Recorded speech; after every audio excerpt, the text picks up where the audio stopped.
The Maytag Wash Lady, a fixture over Vista Avenue since the 40s, near as anyone can remember. Growing up in Boise, she's a landmark. A spot on Boise's compass that at one time pointed the way to just about anything. Well, you know where the old Wash Lady is on Vista?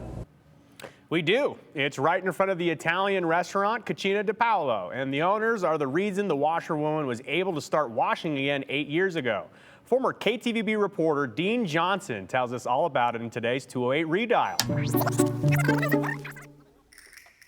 She's been known by many names over the years. She's been named Maud and Nancy and Shirley. But now Paul Wegner simply calls her Betty. Moved in here 8 years ago. That's the name that was with her, and that's the name we're going to keep while we're here. Although businesses have come and gone, Betty has washed the same pair of clothes ever since the 1950s. We just happen to be a restaurant in Betty's home. But this past December, Betty went on vacation. Oh, people were worried sick. Like many things, old age eventually caught up, and Betty the washer needed some much-needed repairs. So thanks to Bruce Wittig, Betty is now set on timers and is completely temperature controlled. So she shuts off at night and turns on in the morning.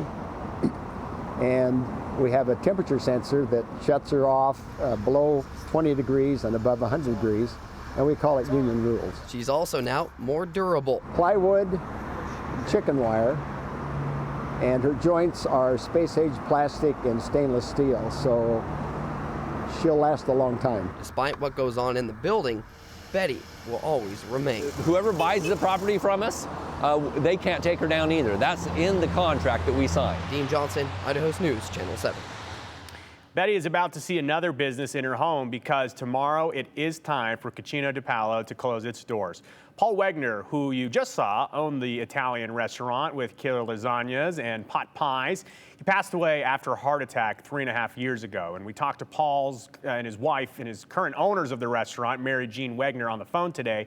She said Paul and her were planning on retiring just months after his heart attack occurred.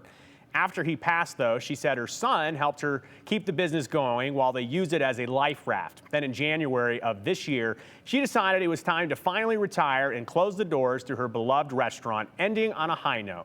Mary Jean said it's been a labor of love, but she is so grateful for the 30 years they've served the community. She said her customers have become her friends, and not everyone gets the chance at this kind of love in a lifetime.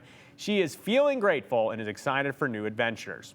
As for Betty the washwoman, she is safe because of the clause in the building's contract, so you can still use her as a landmark over on Vista.